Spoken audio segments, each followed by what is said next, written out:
রহিম। সুপ্রিয় দর্শক ও সুধীমণ্ডলী, আসসালামু আলাইকুম। আমি মোহাম্মদ আবু হানিফ হাশেম মাস্টার। আমি আপনাদের সামনে আজকে আমার স্বরচিত একটি কবিতা আবৃত্তি করছি। সেই কবিতার নাম হচ্ছে কারামুক্তি।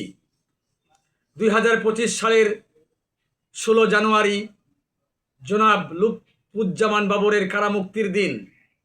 স্বৈরাচারী শেখ হাসিনার রোষানলে পড়ে জীবন হল ক্ষীণ। বহুল আলোচিত, জননন্দিত ও কারা নির্যাতিত নেতা জনাব লুৎফুজ্জামান বাবর, বাংলার প্রতিটি ঘরে ঘরে পৌঁছে গেল তোমার মুক্তির খবর।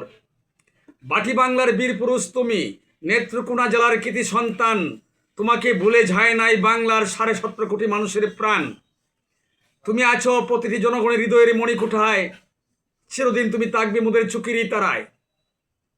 তোমার আগমনে বাংলাদেশের প্রতিটি গাছে গাছে ফুটেছে ফুল, বাংলার জনগণ আনন্দে হয়েছে মেখুল। দীর্ঘদিন কারাবাসের পর হয়েছে তোমার মুক্তি, বাংলার জনগণ পেয়েছে সাহস ও শক্তি। তুমি, আশা করি তুমি বাংলাদেশকে নতুন করে গড়বে। নতুন প্রজন্ম তোমার কাছে এই প্রত্যাশাই করছে। তুমি আজীবন বেঁচে থাকবে প্রতিটি বাংলাবাসীর জীবনে, নতুন যুগের নতুন স্বপ্নের সোনার বাংলাদেশ গঠনে।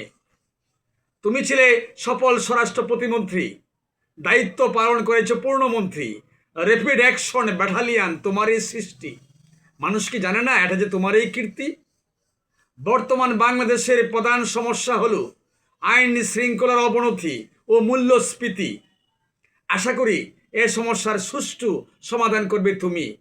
এছাড়া তোমার কাছে চাই না আমরা বাড়ি ও জমি। ধন্যবাদ সুপ্রিয় দর্শক, আজকে এই পর্যন্ত। আসসালামু আলাইকুম।